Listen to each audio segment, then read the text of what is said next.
Cette émission est une production de la télévision régionale des Moulins.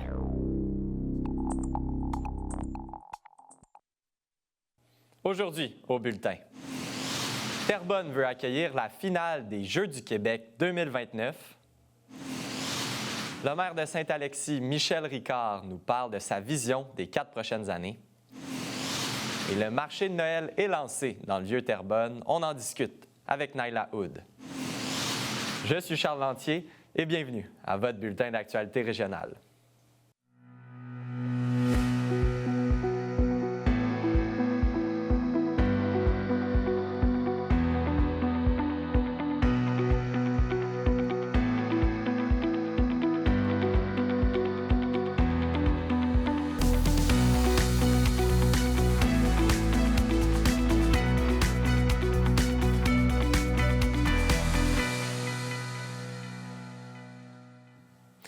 Bonjour, Mesdames, Messieurs. Depuis quelques mois maintenant, la Ville de Terrebonne est dans la course pour obtenir les Jeux du Québec d'été 2029.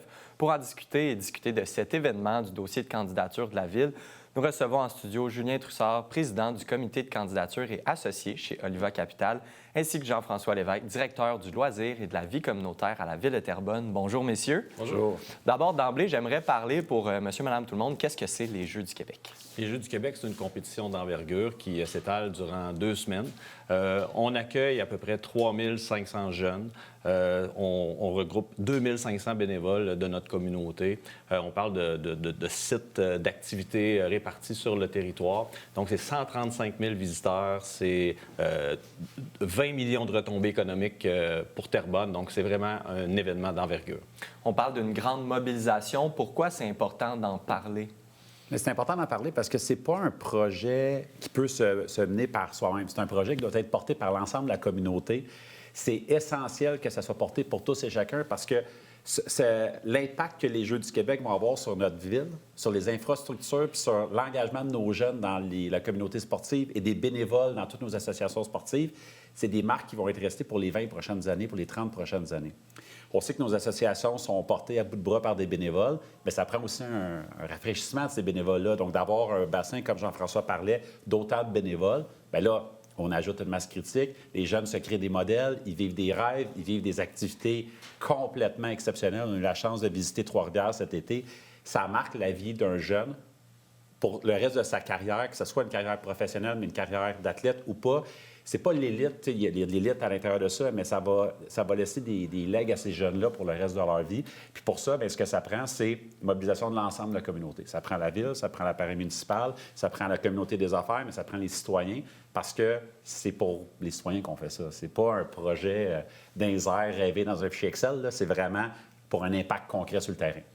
Puis là, on est quand même avancé dans le processus. On en est rendu où là, dans le dossier de candidature? Oui, on est à peu près à la mi-parcours. La première étape, c'était le dossier technique. Donc, Sport Québec souhaite s'assurer que le milieu hôte aura toutes les infrastructures pour accueillir l'événement.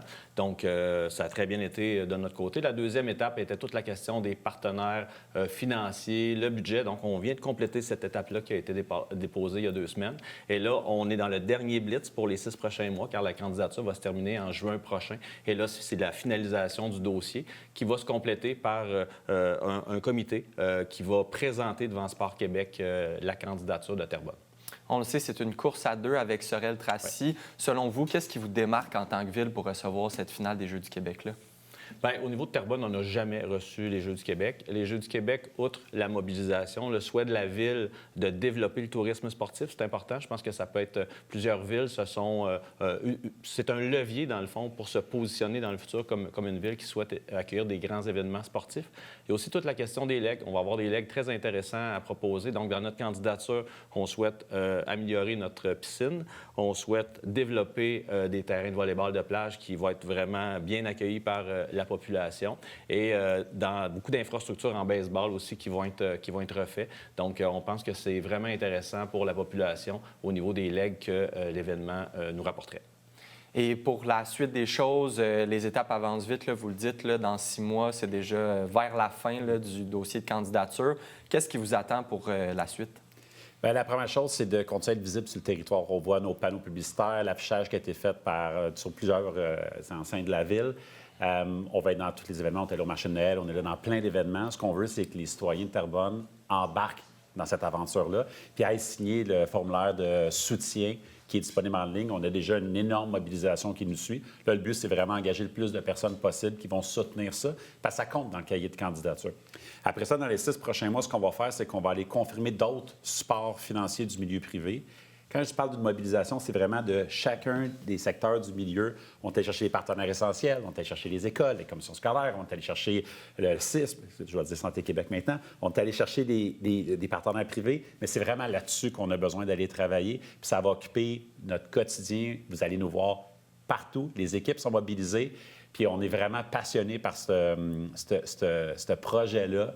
On est tellement convaincus de voir les impacts et les legs que ça va donner sur notre communauté que, voilà, on est vraiment contents. Merci beaucoup, messieurs, d'avoir été de passage aujourd'hui. Puis on invite les gens à aller consulter le site Web de la Ville pour toutes les informations. Merci beaucoup. Merci beaucoup.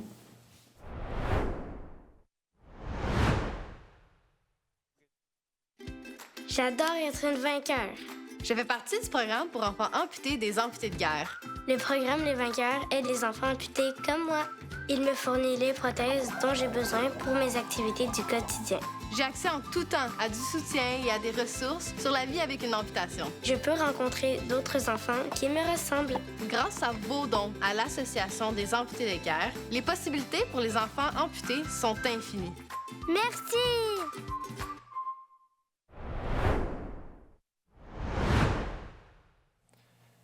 À Repentigny maintenant, c'est lors du dernier conseil de ville que le plus récent budget municipal a été adopté. Pour l'occasion, j'ai pu m'entretenir avec le maire de la ville, Nicolas Dufour, afin d'aborder sa vision du budget et les points notables de celui-ci.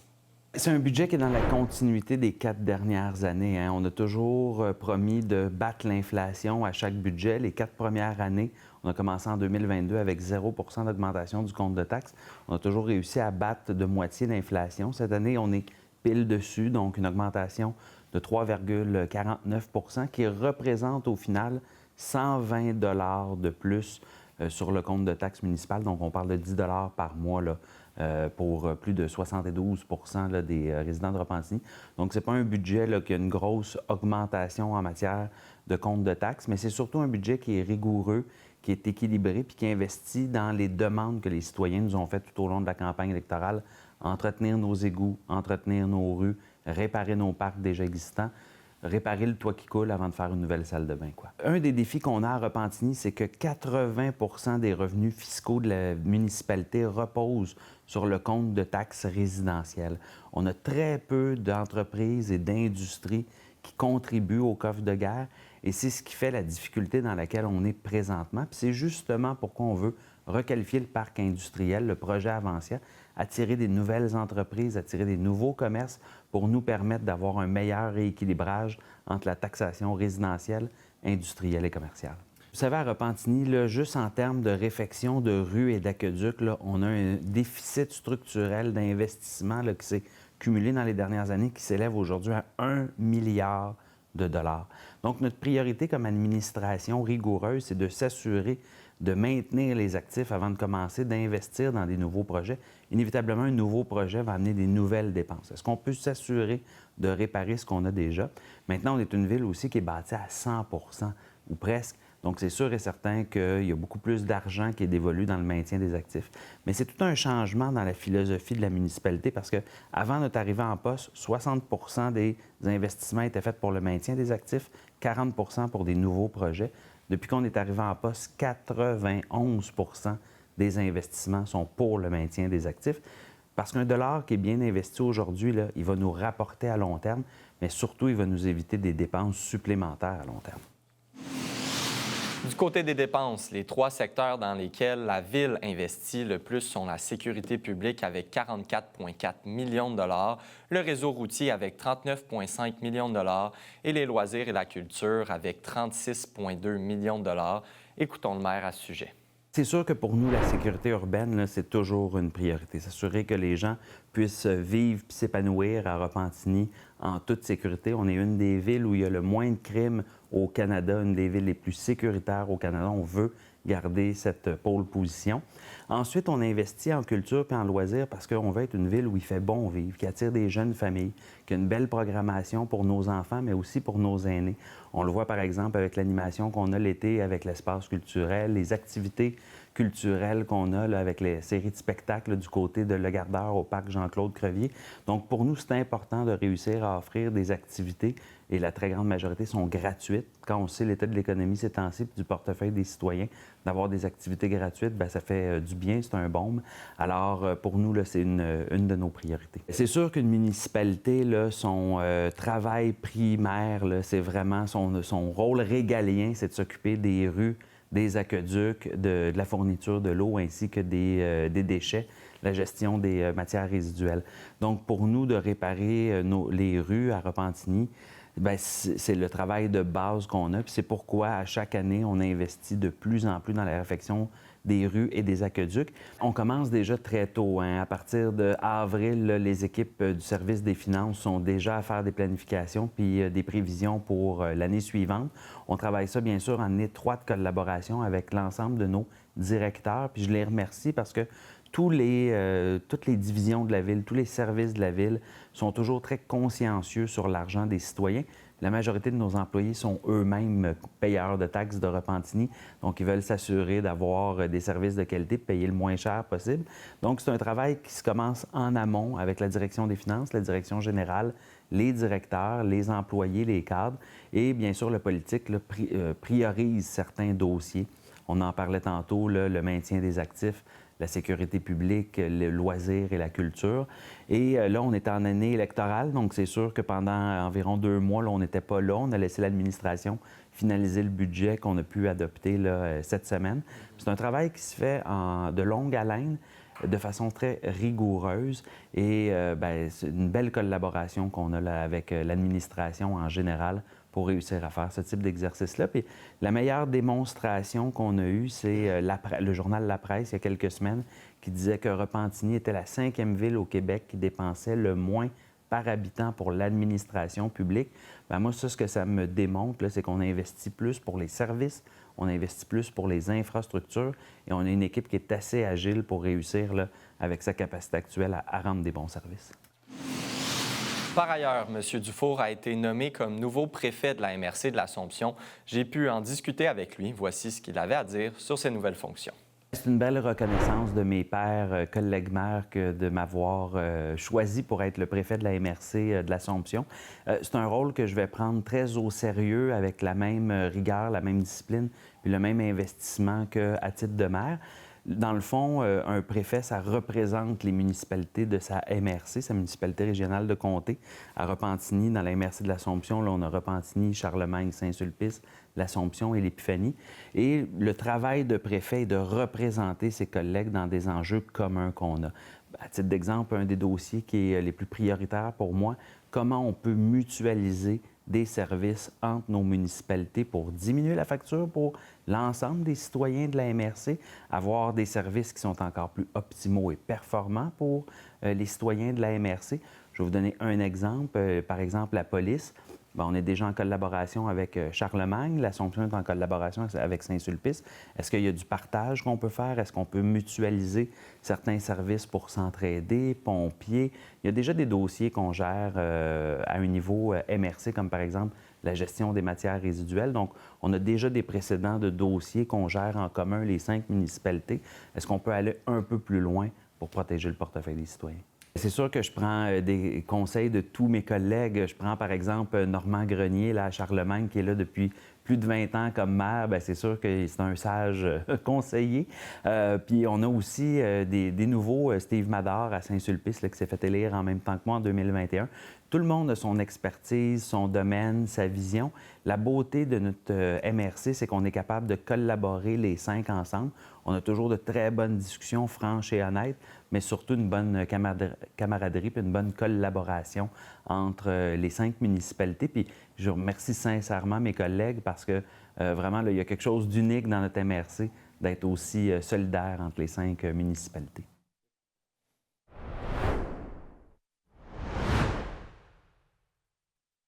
Rendez-vous sur le site de tvrm.ca. Consultez votre programmation, vos émissions et l'actualité dans l'anneau d'hier. Si vous désirez revoir ou si vous avez manqué un épisode, n'ayez crainte, toutes vos émissions se retrouvent sur votre site Internet. Devenez membre de TVRM, c'est contribuer au développement de sa mission et de sa communauté. Ne manquez pas votre bulletin en direct le mardi et le jeudi midi pour être informé de tout ce qui se passe dans votre région et plein d'autres émissions sur votre communauté. La télévision régionale des Moulins, pour voir et être vu.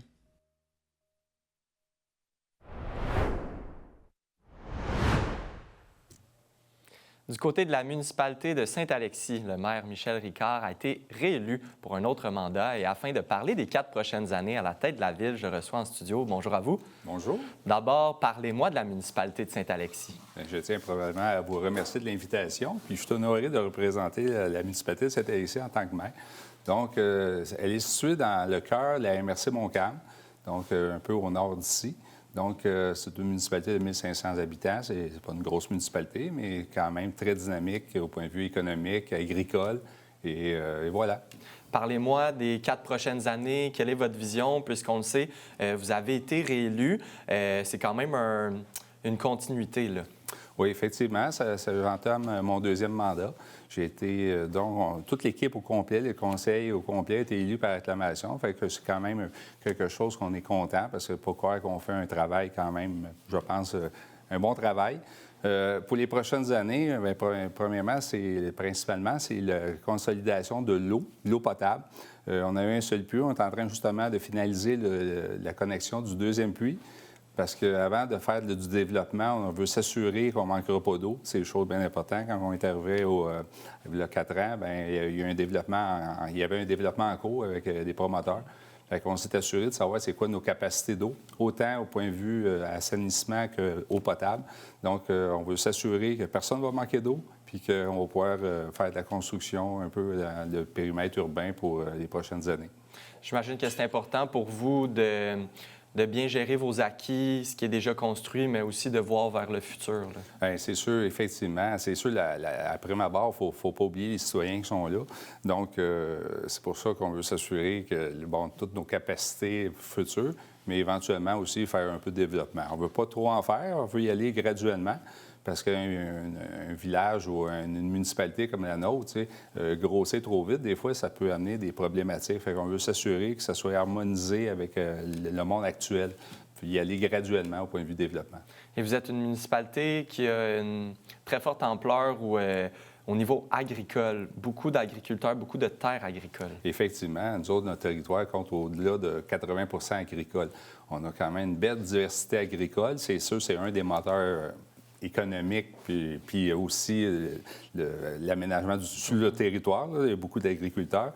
Donc, c'est sûr, c'est un volet très important, puis il faut respecter ça. Tout le conseil est conscient de ça. Il y a un autre agriculteur aussi sur le conseil, puis même tout le monde est conscient que le côté agricole est très important. Il ne faut pas oublier non plus le côté développement des autres industries, soit commerce, qu'il faut faire attention. Il y a quand même une zone qu'on est en train de mettre commerciale pour justement accueillir les commerces là, éventuels. Parlez-moi des services qui sont disponibles à Saint-Alexis, si on pense à la bibliothèque notamment.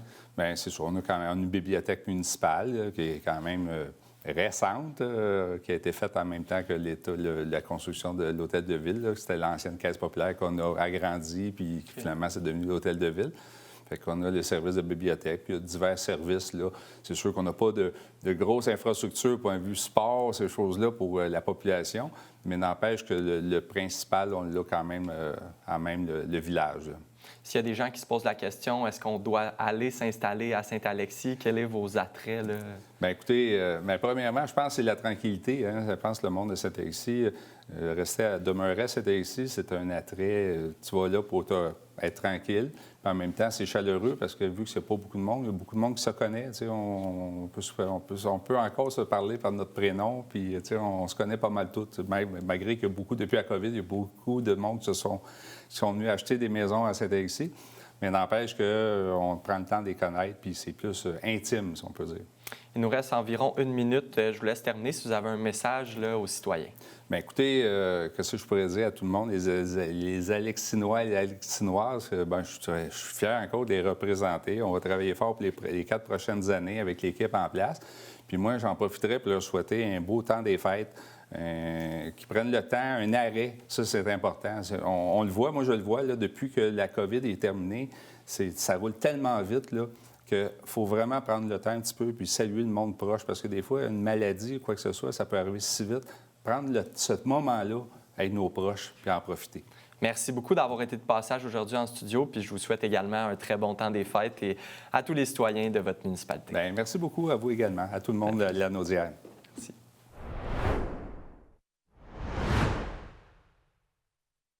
Salut tout le monde! Ici Daniel Grenier pour vous parler des télévisions communautaires autonomes. Et si ce médium n'était pas là, voici à quoi ressemblerait mon message.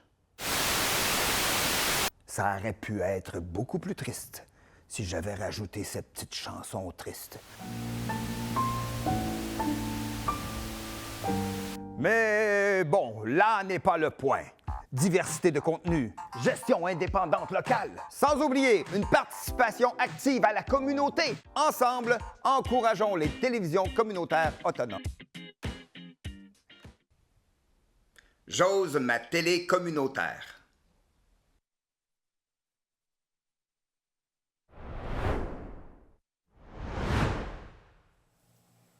C'est dans le Vieux-Terrebonne qu'ont été lancées les festivités du temps des fêtes avec la venue du marché de Noël. Un événement qui allie tradition, mise en valeur des artisans locaux et animation familiale. Naila, tu étais sur place. Quelle était l'ambiance au marché de Noël? Oui, bien, c'est vraiment une ambiance que les gens étaient au rendez-vous. Le marché de Noël de Terrebonne, ça se déroule sur 3 semaines, puis à l'île des Moulins, bien sûr. Et il est inspiré des marchés européens, donc on y retrouve des exposants locaux et régionaux qui sont installés dans des maisonnettes un peu partout sur l'île des Moulins. Puis, ainsi que le Moulin Neuf, en dedans, il va y avoir des exposants. Et puis, les visiteurs là, vont pouvoir assister autant à des contes pour enfants, à participer à des ateliers de fabrication de couronnes ou de décoration d'ornements, puis ou encore rencontrer le Père Noël. Donc, il y a vraiment beaucoup d'événements à aller faire. Il y a aussi des attractions permanentes comme le carrousel, la galerie d'art éphémère, puis une exposition d'archives de catalogues de Noël et même une projection là, architecturale sur le bureau seigneurial. On peut aller écouter Claude-Éric Provost et Véronique Claveau qui nous parlent de cette ambiance et de ce que ça représente le marché de Noël à Terrebonne. On est rendu à plus de 75 exposants cette année, autant à l'extérieur qu'à l'intérieur. Une quarantaine de maisonnettes de Noël à l'extérieur. À l'intérieur, on est sur 3 étages dans le Moulin Neuf, le bâtiment historique. Autour de ça, bien évidemment, donc autour de 75-80 exposants, mais un paquet d'animations, évidemment, le Père Noël, un classique, une chorale de chants de Noël. Il y aura plein d'animations comme ça durant tout le mois de décembre ici au marché de Noël. Il y aura projection d'une œuvre numérique. Elle sera aussi présentée tout au long du marché de Noël. Là. C'est une durée d'1 heure, 1 heure et demie, là, mais si vous avez la chance dans les 9 jours qui vont venir, là, dans les 9 jours de présentation, bien, de venir assister à ça, ça va être vraiment, je pense, un événement unique. Dans les dernières années, là, on est passé d'une vingtaine de mille spectateurs ou visiteurs à plus de 30 000 l'an dernier. Alors, donc, on s'attend à une édition record cette année. Puis, comme je vous dis, on axe notre événement sur l'animation qu'il y a autour de la présentation des commerçants parce qu'il y a beaucoup de marchés de Noël, puis tant mieux. Fait que on invite les gens à faire le tour des marchés de Noël, puis évidemment à passer par celui de Terrebonne. Bien, je pense que, en fait, moi, ce que j'aime du marché de Noël de Terrebonne, c'est que c'est les artisans. Il y a plus de 75 exposants ici. Donc, c'est des gens qui travaillent fort. Il y a quelque chose de... moi, j'aime beaucoup le côté communauté.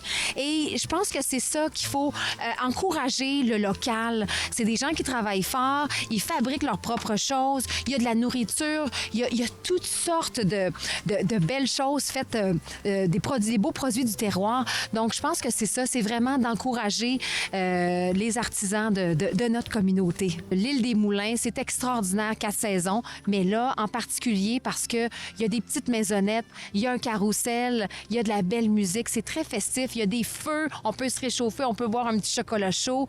Venez faire un tour à Terrebonne, c'est un incontournable du temps des fêtes. Sur place, là, on sent vraiment que la fierté des artisans de faire partie de cette tradition-là bien ancrée à Terrebonne. Puis il y a plusieurs d'entre eux là, qui reviennent d'année en année. Et pour les visiteurs, c'est rendu un rendez-vous incontournable. On peut aller écouter là, des participants ainsi que des artisans qui m'expliquaient pourquoi c'est important pour eux d'être présents puis pourquoi ils aimaient ça. Je trouve encore cette année, ils se sont surpassés. On a la chance d'avoir des feux, on a la chance d'avoir des boissons, de la bouffe en masse, toutes sortes de bouffe. Justement, je viens de m'offrir une belle soupe à l'oignon délicieuse. Donc, il y a beaucoup d'artisans en ce moment. Fait que c'est vraiment un bon moment pour en profiter avant les fêtes. L'année passée, c'est parce que j'ai fait plusieurs marchés de Noël. Puis j'ai trouvé ça ici vraiment beau. Pour ça, j'ai dit à mon ami de venir voir. Hein. Bien, nous, en tant que conseillers municipaux, on est invités à l'inauguration à chaque année. Puis c'est un truc qu'on manque pas. C'est vraiment magique avec les lumières, l'ambiance de Noël. On est prêts pour fêter dans le temps des fêtes. C'est important de se rappeler, premièrement, le fait qu'il faut soutenir nos commerçants locaux, surtout dans cette période-là économique, mais aussi pour les familles. Bien, je veux dire, c'est le temps des fêtes, c'est le temps de passer du temps ensemble. Ça a commencé tôt. On a été un des premiers à ouvrir. Puis déjà là, il y avait beaucoup de gens. Donc, on a amené beaucoup de nos produits aussi pour Noël. Là, nos pâtés à la viande, nos ragoûts de boulettes, toutes faites maison. On a amené aussi nos pains frais. Fait que déjà là, ça va plus vite. Là. Il y a déjà une deuxième livraison de nos produits qui s'en viennent. C'est la joie qui se transmet par les commerçants de la place, de l'environnement. Et c'est le bonheur d'être ici. C'est une belle richesse qu'on a à Terrebonne. On a du super beau monde. Fait que oui, ça fait du bien. Il faut profiter de la température puis des commerçants qui nous offrent justement l'opportunité de pouvoir les découvrir, je pense. Et Naila, le marché de Noël de Terrebonne n'est pas le seul. Quels sont les autres marchés de Noël à surveiller dans la région de la Naudière? Oui, c'est ça. Il y en a 2 autres qu'on va pouvoir voir avec le tableau. Le premier, c'est le marché de Noël de l'Assomption qui est du 27 novembre au 23 décembre 2025 au boulevard de l'Ange-Gardien. Puis le deuxième, c'est le marché de Noël de Joliette, lui aussi du 27 novembre au 23 décembre. Puis c'est au centre-ville de Joliette. Donc, il y a vraiment beaucoup de marchés de Noël partout dans la Naudière. Les citoyens vont pouvoir se présenter et vivre l'ambiance de Noël. Merci beaucoup, Naila, puis on se dit à la semaine prochaine. Merci.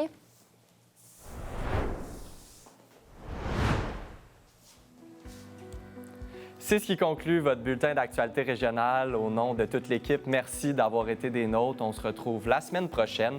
D'ici là, je vous invite à consulter le site Internet de TVRM ou encore notre chaîne YouTube afin de voir ou revoir nos émissions. Restez à l'antenne puisque c'est Fibre qui suit, animé par Pierre Berthiaume. À bientôt tout le monde.